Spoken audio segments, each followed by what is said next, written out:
Béni soit le nom de Dieu. L'église du Christ, comme on dit ciel qui tourne, l'église là, c'est ce que nous sommes, tous réunis à la gloire du Seigneur. Il y a plusieurs locaux, mais une seule église. Amen. Je rends grâce à Dieu pour être ici ce soir. Je rends grâce à Dieu de savoir qu'on dit siempre, où je vais, j'ai une grande famille. Amen. Non pas une famille ennemie, une famille proche. Amen.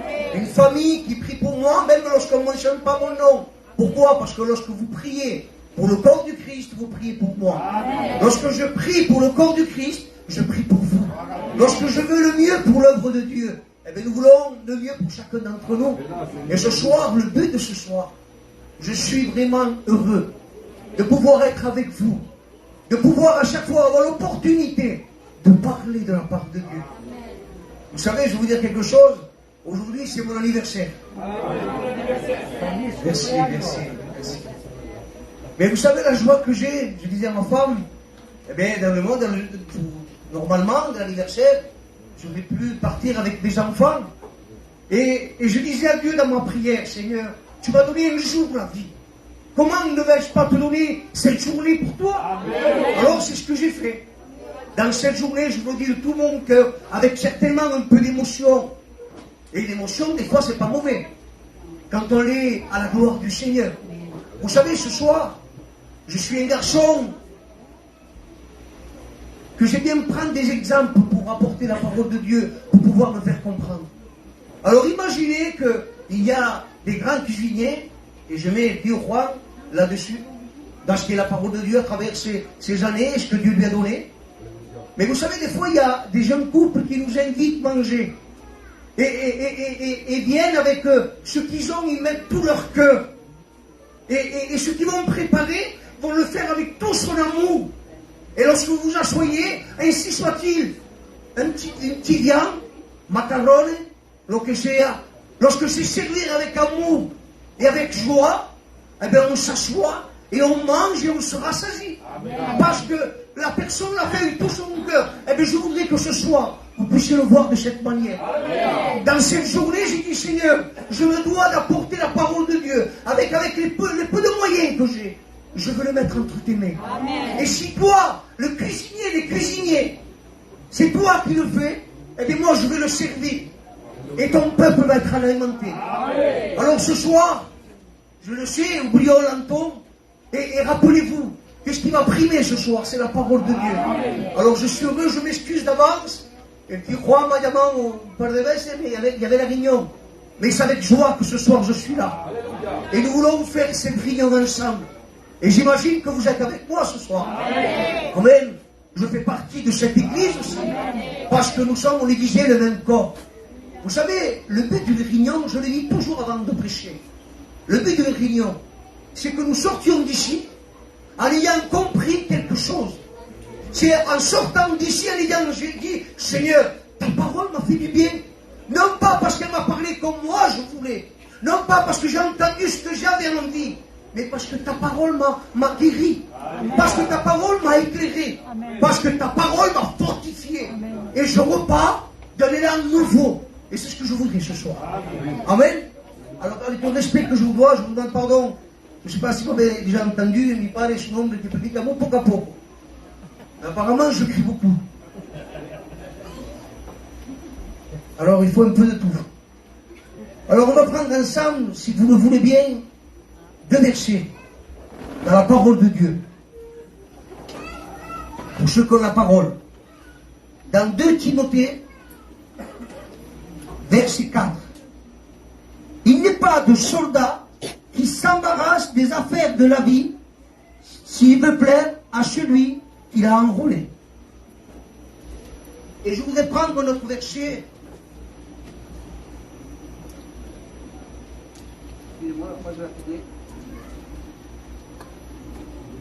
L'Éternel est avec toi. Va avec la force que tu as. N'est-ce pas moi qui t'envoie? Amen. Je vais demander al Cristiano que pueda orar por favor. Señor, queremos alabar tu nombre y exaltar tu gloria, Padre mío. Señor, el que habla hoy eres tú. Aleluya. El que pone tu palabra en su boca eres tú. Señor, pero nosotros tenemos que disponer nuestro corazón para que tu palabra pueda ser de efecto en nuestra vida, Señor. Gracias te damos, Padre mío, porque yo sé que trabajas con tu siervo. Dale la unción del Espíritu Santo y que todo lo que diga, Señor, sea pujado por el Espíritu. Gracias te doy, Señor, en el nombre de Jesús. Amén. Béni soit le nom de Dieu. Vous savez, plus que jamais dans l'époque où nous sommes en train de vivre, dans les temps difficiles, dans les temps de la fin que nous sommes, et parce que le retour de Jésus revient bientôt, nous avons besoin de nous encourager mutuellement. Amen. Nous avons besoin d'être solidaires les uns aux autres. Et ce soir, j'avais à cœur depuis le début quelque chose dans mon cœur. J'avais préparé quelque chose.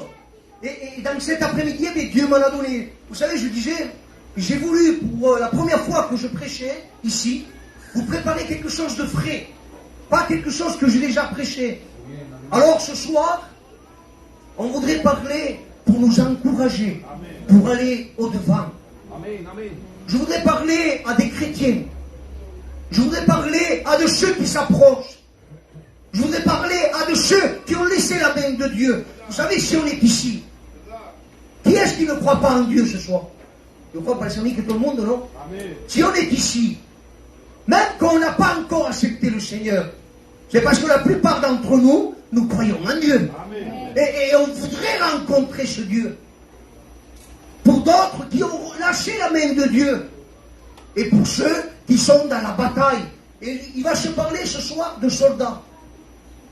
Ce soir, nous sommes engagés, chacun d'entre nous, dans une lutte, j'ai envie de dire sanguinaire. Parce que l'ennemi, ce qu'il veut, c'est qu'on puisse déposer les armes. L'ennemi, ce qu'il voudrait ce soir, c'est que tu n'écoutes pas ce que Dieu veut te dire. L'ennemi, ce qu'il voudrait, c'est que tu repartes d'ici à Rio. C'est que tu partes d'ici en n'ayant rien compris de ce que ça a été dit. Alors, je demande ton attention ce soir, pour que tu puisses entendre ce que Dieu veut te dire à toi et à moi. Et l'histoire que j'ai prise, c'était l'Éternel est avec toi, soldat. Va avec les forces que tu as. N'est-ce pas moi qui t'envoie? Et vous savez, des fois, chacun d'entre nous, nous avons aussi donc des victoires. A tenido victoria en tu vida.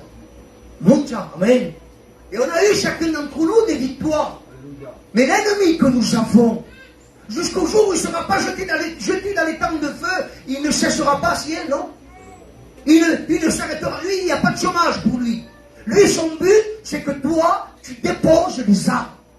Son but, c'est que tu ne prennes pas les armes. Son but, c'est que tu délaisses les armes. Et ce soir, nous voulons triompher au nom de Jésus-Christ. Alors, il y a une histoire qui m'a parlé beaucoup. J'étais en train de la lire cet après-midi. C'est pas ce que je voulais prêcher. J'avais une pensée d'encouragement, mais pas dans cette direction. Et en lisant cette histoire, Dieu m'a parlé. C'est l'histoire de Josué. Je ne sais pas s'il y en a qui la connaissent. Josué est un homme qui va gagner beaucoup de batailles. Et particulièrement une ville qui s'appelle Haï. Il va passer par interdit tout ce qui se passait. Et là, il va y avoir les Moabites. Pas les amis. Je sais que le Juan est très... Donc je vais prendre l'histoire.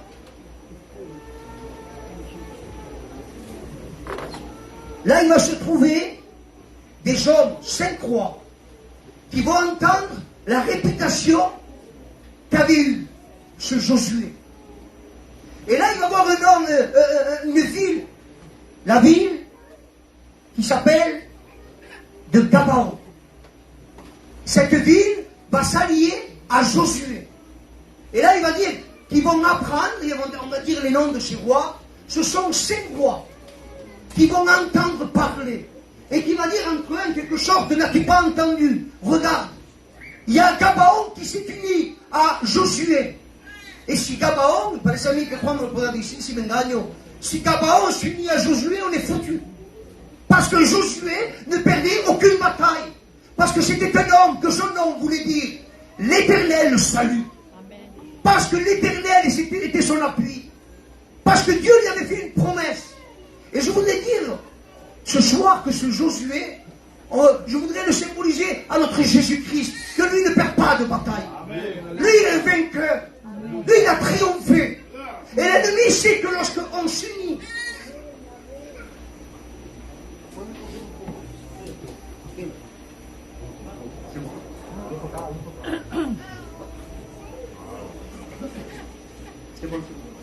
merci.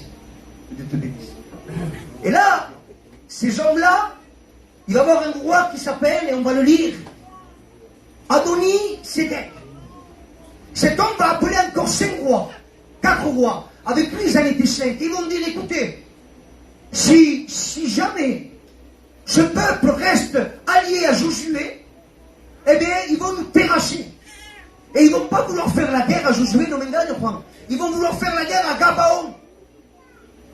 Et vous savez, lorsque l'ennemi sait qu'on s'allie au vainqueur, au triompheur, au victorieux qui s'appelle Jésus, contre lui, il ne peut rien. Mais il va essayer, par des moyens, nous, de nous dissuader, de nous décourager, de nous vaincre, de nous écarter. C'est son but. Et je glorifie Dieu pour ce cantique qui a été chanté en dernier. Ça m'a beaucoup touché. Ce cantique disait, il y a beaucoup de choses en moi qui me font perdre, en quelque sorte. Mais il y a beaucoup de choses en lui qui me font avoir la victoire. Amen. Et ce soir, ce que nous voulons parler, c'est de victoire. Vous êtes avec moi? Amen. Amen, alléluia. Et vous savez, ce roi va s'unir avec 5 hommes. Ils vont être 5 nations pour la modifier, et je voudrais mettre ces 5 rois à ces 5 sentiments qu'ils puissent avoir en nous, qui veulent nous décourager. 5 sentiments dans notre corps que l'ennemi veut se servir pour nous déstabiliser. Vous voulez qu'on commence? Amen. Amen. Vous savez, j'ai mis en premier, et pour ceux qui y en a qui ont la parole de Dieu, ça serait bien que je vous donne des versets, je le fais chez moi, je peux le faire. Ah ben voilà, je vous dirai. J'ai mis le premier, vous savez, le casque du salut, le salut nous vient de Dieu. Et on disait que Josué veut dire l'Éternel, le salut. Ça vient de Dieu, c'est l'Éternel. Mais maintenant, il y a d'autres choses qu'on va voir par la suite, il faut qu'on s'acquiert. Ces hommes-là vont commencer à s'unir, à s'interroger, à s'entretenir. Comment attaquer? Alors je vais mettre ces 5. Je vais mettre ces 5 rois comme les 5 sentiments. Le premier roi que je voudrais mettre, le premier sentiment, qui bien souvent s'élève contre nous. Vous savez ce que c'est? C'est le doute. Un roi, un roi, c'est quelqu'un qui commande, c'est quelqu'un qui dirige, c'est quelqu'un qui ordonne. Et bien souvent dans nos vies, il y a des sentiments qui veulent nous commander. Il y a des sentiments qui veulent nous diriger. Il y a des sentiments qui veulent nous soumettre. Et le doute en fait partie. Le doute, qu'est-ce que c'est? Ben, le doute, ça peut être, il dira ainsi que la foi est une ferme assurance des choses qu'on espère, une démonstration de choses qu'on ne voit pas. Et nous sommes des personnes qui marchons par la foi. Mais quand le doute apparaît, et comment vient un doute? Vous savez, je disais, on a beau avoir des victoires, l'ennemi sera toujours là pour semer du rivet. Jean-Baptiste, un jour, était celui qui représentait, qui annonçait le retour de Jésus. Et un jour, je ne parle pas de doute, mais c'est juste une image que je prends. Jean-Baptiste, un jour, va être en prison. Lui, qui a annoncé la voix qui crie dans le désert. Lui, qui était le représentant de Jésus, qui annonçait le retour de Jésus. Un jour, il va se trouver dans une prison. Et là, il va envoyer ses disciples auprès de Jésus. Et il va dire, est-ce toi celui qu'on attend, on doit attendre un autre? Et des fois, sans le vouloir, dans notre vie, par rapport à des montagnes qui se lèvent, par rapport à des obstacles, par rapport à des choses qu'on ne voit pas, par rapport à des situations qui nous arrivent, et on désire, et on attend des promesses qui tardent à venir. Et comme on ne les voit pas, le doute commence à s'installer. Et ce roi voudrait nous diriger. Là, ce doute voudrait nous anéantir, José, et voudrait nous faire déposer les armes. Et je voudrais qu'on puisse prendre le psaume 28, verset 7.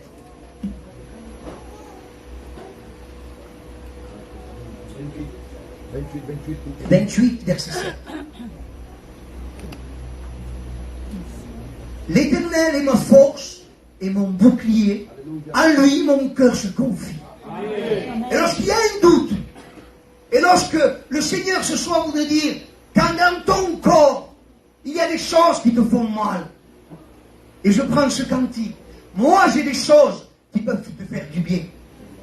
Et il est temps où il faut à nouveau, il faut garder ce bouclier de la foi. Amen. Vous savez, c'est pas seulement une prédication. Oh, t'as vu dit, c'est beau le bouclier. Vous savez, le bouclier, c'est ce qui empêche que les flèches de l'ennemi viennent contre nous.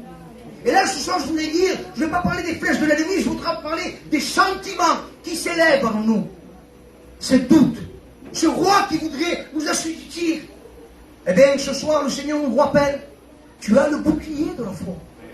Et si tu as la foi, il dira qu'on pourra transporter les montagnes. Vous savez, des fois, on dirait que, Seigneur, enlève le problème que j'ai. Et du moment que le problème est enlevé, nous sommes bénis, Juan. Mais il y aura toujours un problème. Mais ce que le Seigneur veut, c'est que nous voyons plus Dieu que le problème. Et lorsqu'on dit à cette montagne, enlève-toi, c'est-à-dire, Seigneur, apparais dans ma vie. Alléluia. Seigneur, prends la place dans mon foyer. Prends la place dans mon cœur. Enfin, que ce doute soit équipé. Enfin, que ce doute puisse disparaître. Amen. Amen. Vous voulez qu'on continue? Amen. Il y a encore un roi, encore un sentiment qui voudrait se lever des fois. Et celui-là, souvent, il fait peur des fois. C'est le sentiment de la peur. La peur est quelque chose qui, lorsqu'il se saisit de nous, nous tétanise. Elle nous isole. Elle nous met vraiment dans un lieu où on ne peut pas bouger.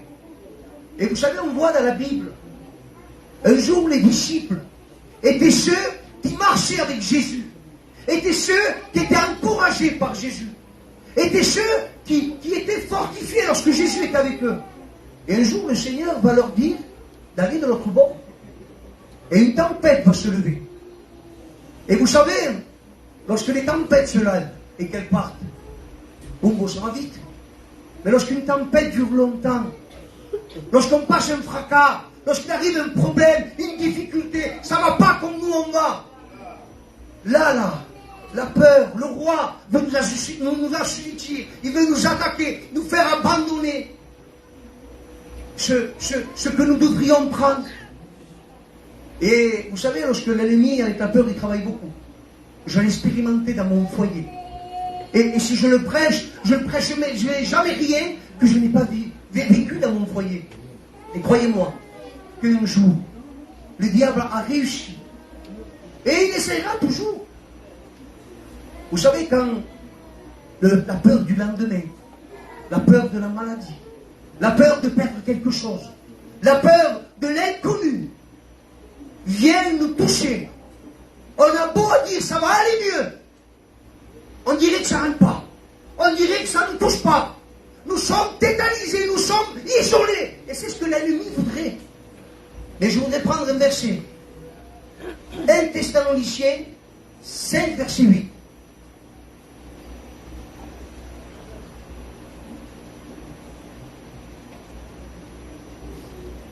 Mais nous, qui sommes du jour, soyons sobres, ayant revêtu la cuirasse de la foi. D'habitude, la cuirasse, c'est la cuirasse. Et là, il dit de la foi. Comme quoi, nous avons besoin de la foi aussi, lorsque nous avons peur. Amen. Lorsque la peur veut nous toucher, nous avons besoin encore une fois de sortir, et cette fois la cuirasse de la justice, mais qui est de la foi aussi. Parce que sans la foi, on ne peut pas être agréable à Dieu. Vous comprenez? Et là, on va voir un verset, le psaume 91, verset 4. Oh, j'ai encore dit un quart d'heure. Le psaume 91, verset 4.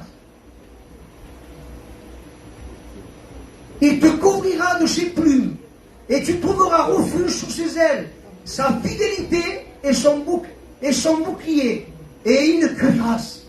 Tu ne craindras ni terreur de la nuit, ni les flèches qui volent le jour. Ce qui me fait mal à moi, à lui, ça nous fait du bien. Et l'ennemi, ce qu'il voudrait ce soir, c'est nous faire oublier, qui veut nous serrer entre lui. Et que sa cuirasse, que la cuirasse et que le bouclier est ce qui empêche que l'ennemi nous touche. Et ce soir, il faut qu'on se rappelle, si le doute vient dans notre cœur, si la peur veut venir dans notre vie, le Seigneur te dit, mais je suis là, moi. Ne crains pas. Ne crains pas des tempêtes. Même que la tempête serait là. Je suis avec toi. Parce que vous savez, bien souvent, lorsque tout va bien, c'est là où il y a le danger. Et nous le voyons où? Lorsque David avait gagné toutes ses batailles, il décida de rester dans son palais. Et c'est là que la chute est arrivée. Et lorsque tout va bien, lorsqu'on se contente, t'as bien assis, c'est bien. C'est là qu'il faut faire attention. Un homme disait, il y a plus de danger pour un soldat de rester hors de la bataille que dans la bataille. Parce que nous sommes de ceux qui tenemos que guerrear. Mais contre qui? Contre les choses du monde, contre les puissances diaboliques et contre notre chair. Parce que notre chair, bien souvent, elle est mauvaise. Elle vient à l'assaut. Vous savez que Dieu, personne ne peut contre lui. Le monde, le diable, ne peut pas contre lui. Vous allez dire, que va dire Danton? Est-ce que notre chair peut contre Dieu? Non, mais il lui dit que dans la parole de Dieu, il sait nous dire, vous savez, je le fais dans mon église, je veux toujours l'approbation de l'ancien pour apprendre. Que Dieu résiste aux orgueilleux. Et il n'y a pas pire pour Dieu qu'un homme orgueilleux, une femme orgueilleuse qui ne veut pas. Vous savez, orgueilleux, ça veut dire supérieur à autrui. Se sentir plus grand. Et plus grand que Dieu, il n'y a pas. Mais la parole nous dira qu'il résiste aux orgueilleux, mais il fait grâce aux hommes. Amen. Vous savez, il y a une reine un jour, la reine Bastille. Elle avait tout ce qu'elle voulait. Et un jour, son roi a querido presumir con ella, a voulu, comment je dis en français, se crâner avec elle. Voilà. A voulu presumir, voilà, comment, avec sa reine. A voulu la montrer. Mais sa reine était préoccupée avec ses préoccupations d'elle. Et elle va dire non, elle était orgueilleuse, elle avait sa place. Elle n'a pas voulu. Et vous savez ça, c'est encore un roi, un sentiment qui nous éloigne de Dieu. Lorsque l'orgueil nous touche, comprenez bien, hein, je garde ma place. Je ne parle pas, j'incrimine personne, je me parle moi le premier. Là, on parle d'orgueil dans le sens, lorsque Dieu nous parle, lorsque Dieu nous reprend, lorsqu'un frère nous dit une parole et qu'on ne l'attrape pas, et bien souvent, c'est là où le diable s'en sert. Regarde ce qu'il t'a fait. Regarde ce qu'il t'a dit. Regarde le pasteur, regarde le chrétien, regarde la sœur, regarde ceci. Et notre ego nous empêche de pouvoir avancer. Et le Seigneur, là, ne pourra rien faire. Seulement, il résiste, mais il fait grâce si on devient humble. Amen. Et je voudrais qu'on prenne, ce verset me plaît beaucoup. Jérémie 13, verset 1. Il est un peu long.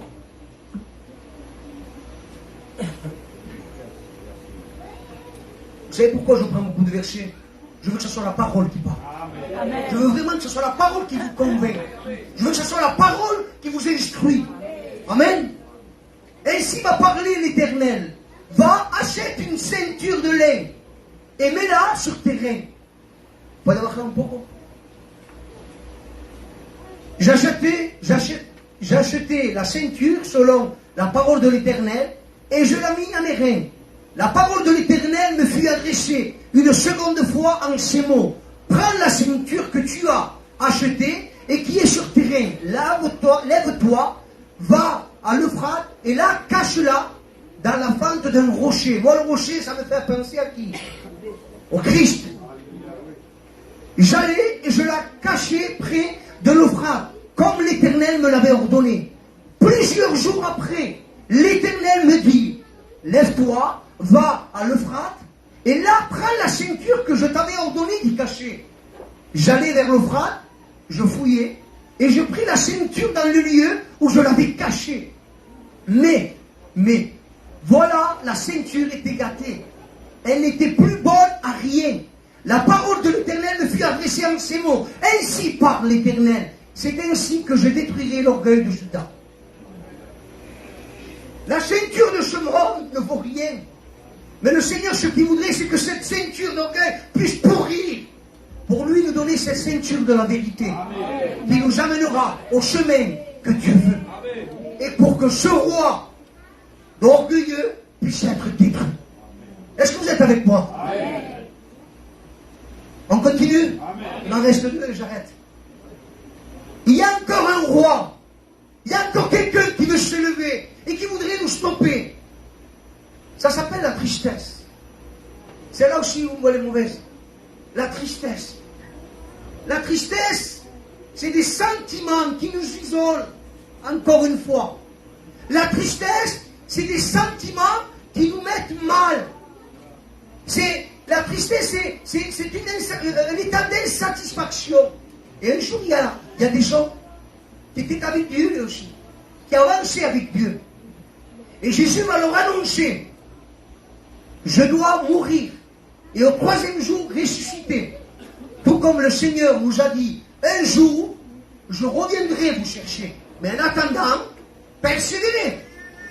Et ces disciples-là, lorsque Jésus va mourir à la croix, il est dit qu'ils vont marcher.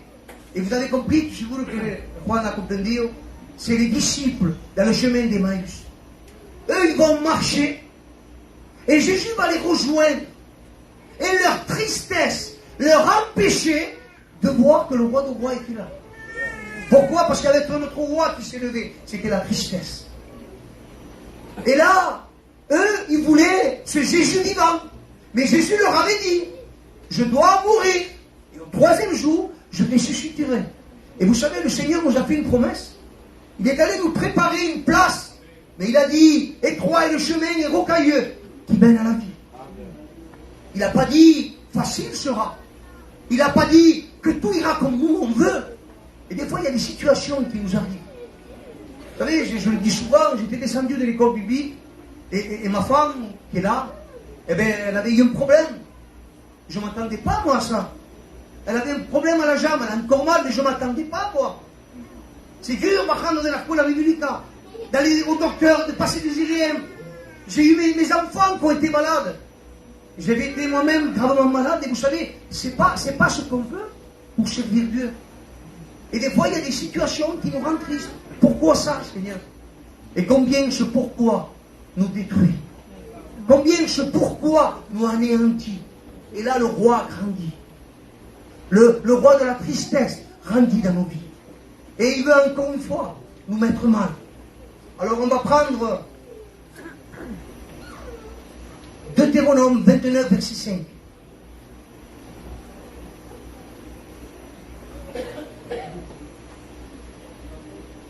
Deutéronome 29, verset 5.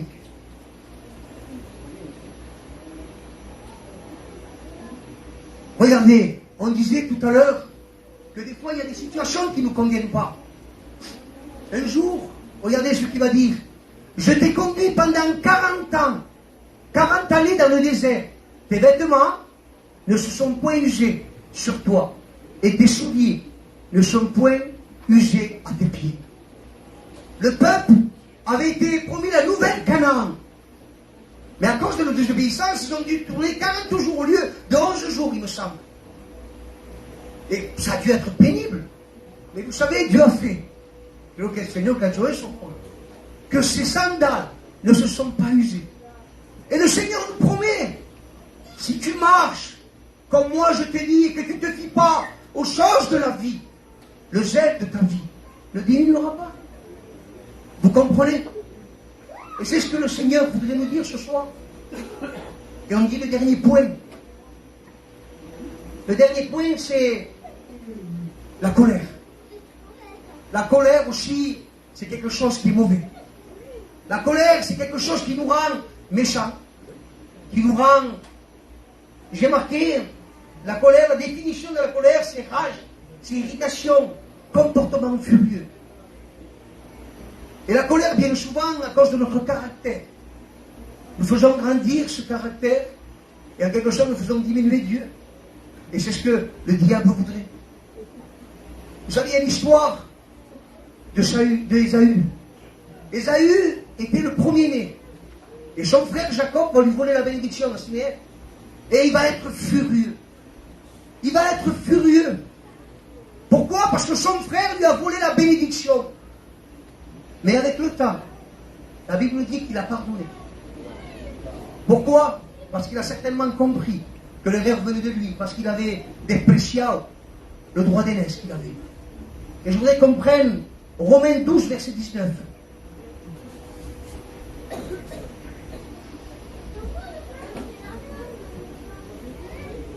Romains 12, verset 19. Ne vous vengez point vous-même, bien-aimés, mais laissez agir la colère, car il est écrit, à moi la vengeance et à moi la rétribution, dit le Seigneur. Amen. S'il y a des injustices, s'il y a des frères qui font du mal, et je demande pardon à Dieu de dire ça, mais combien de fois on est blessé? Combien de fois on est meurtri? Combien injustement, des fois, il y a des choses qui nous mettent en colère. Mais le Seigneur dit, à moi la vengeance, à moi la rétribution. Et vous savez, pour pouvoir briser ce cœur de colère, il n'y a qu'une chose, c'est l'épée de l'esprit. Amen. Vous avez compris ce soir, il est parlé des armes. Nous devons nous prendre les armes. Le bouclier, vous le connaissez par cœur, je suis sûr, vous l'avez déjà entendu. Le bouclier, la cuirasse, la ceinture, les chaussures du zèle et l'épée. Et des fois, c'est des armes qui sont là, et on les oublie. Et le Seigneur ce soir voudrait nous rappeler, Église du Christ, n'oubliez jamais que lorsque ces rois vont vouloir se réunir contre vous pour vous attaquer, regardez le mot qu'il va dire exactement. Permettez que je lise et je finis. Ça se trouve dans Josué 10, verset 4. Adoni-Sédec, roi de Jérusalem, fit dire à Oham, roi d'Hébron, à Piréam, roi de Jarmuth, à Jophia, roi de Lachis, et à Débir, roi d'Églon, montez vers moi et aidez-moi enfin que nous frappions Gabaon, car elle l'a fait la paix avec Josué. Voilà ce qu'on disait au début. Voilà ce que voudraient faire ces rois en nous. Ils ne s'attaqueront pas à Dieu, à Jésus, ils ne peuvent pas. Mais toi qui t'as lié au Seigneur, toi qui fais partie du corps du Christ, toi qui fais partie de l'armée céleste, le diable va vouloir t'attaquer et t'envoyer ses rois. Alors que ce soir, tu puisses dire oui, qu'ils viennent. Mais regardez, je vais vous dire des mots qui vont vous encourager ce soir.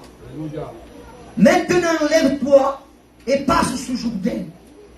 Tout ce que foulera la plante de ton pied, je vous le donnerai. Amen. Et vous savez ce qu'il a fait, Josué? Vous connaissez la histoire par cœur, il a enfermé ses rois dans une grotte. Il a vaincu les ennemis. Et ensuite, une fois qu'ils ont fini, il va appeler le peuple. Il va dire, venez, sortez les rois, mettez-les à terre et posez vos pieds sur leur tête. Un signe de soumission et de victoire. Et le Seigneur ce soir nous rappelle, tout ce que foulera la plante de ton pied, je te le donnerai.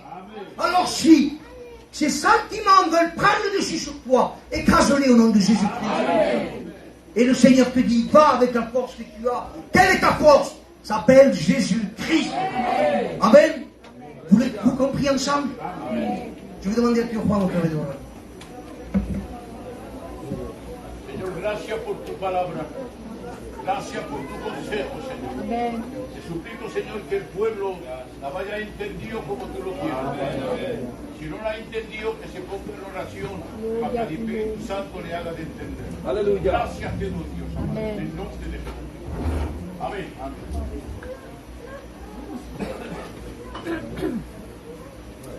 Gloire à Dieu.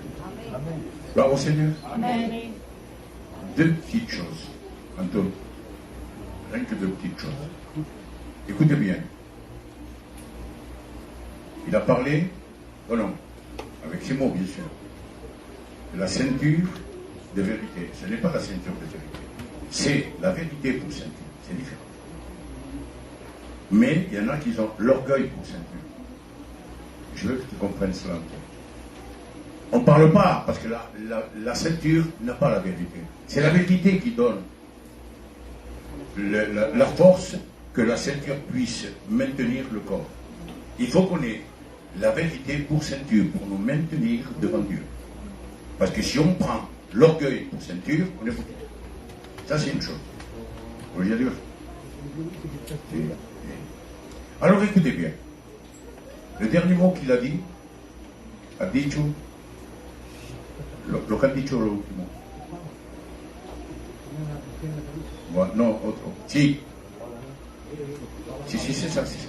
Écoutez bien. Ils prenaient le peuple et ils posaient les pieds sur la tête des rois. D'accord? Jésus, avec sa tête, il a écrasé le plus fort dans ce monde. Amen. Sur la croix, avec le plus bas de lui-même, ses pieds, a écrasé la tête au serpent, à Satan. Mais c'est pas fini. Ça, c'est lui. Mais il dit, je vous donne le pouvoir, la puissance de marcher sur les serpents et les scorpions. Amen. Alors, il nous donne la force de écraser. Tu sais, moi je parle en espagnol. Il nous donne la force d'écraser la tête au serpent qui est Satan, les scorpions qui est les démons, et Satan même. Bendito sea le nom du Seigneur. Il l'a fait lui, mais il nous donne cette puissance. Écoutez bien, j'espère que vous avez compris le message. Satan ne s'attaquera jamais à celui qui vit en toi. Il s'attaquera à toi-même, à ta chair. Parce que c'est là où il peut vaincre. Parce que s'il s'attaque à celui qui vit en toi, il sait qu'il est foutu. Maintenant, c'est en gros le message de l'entendre. Vous avez compris cela? Alors, s'il vous plaît, prenez garde. Et qui ressort de vous, celui qui vit, et non pas vous. Que ce soit celui qui vit en vous, qui ressorte. Pour que les gens qui vous voient, ils disent, celui-ci, c'est un fils de Dieu. Amen. On ne peut pas nous prétendre que nous sommes enfants de Dieu si c'est la chair qui sort. C'est normal. On sera les fils de la chair. Mais, si on fait ressortir Jésus en nous-mêmes, et c'est comme cela que ça se fait, les gens qui nous regarderont diront, ce sont des enfants de Dieu. Amen. Pourquoi? Parce qu'ils ne te voient pas à toi. Mais ils voient Jésus. Amen. Et c'est ce qu'il faut voir. Rappelez-vous, et je termine. Ils viennent les disciples. Seigneur, maître, Rabbi, montre-nous le Père. Ah, il est en ligne. Depuis le temps que je suis avec vous, et vous ne me connaissez pas. Et vous dites que vous ne l'avez pas vu. Bendito sea el nombre de Dieu. Cuando hables con Dios, quand tu parles avec quelqu'un, que ce ne soit pas ta chair qui parle, mais que ce soit l'esprit qui parle. Amen. Et ils reconnaîtront ce que tu es. Ils ne te reconnaîtront pas si c'est ta chair qui parle. Mais si tu parles par l'esprit, ils reconnaîtront que tu es un enfant de Dieu. C'est ça.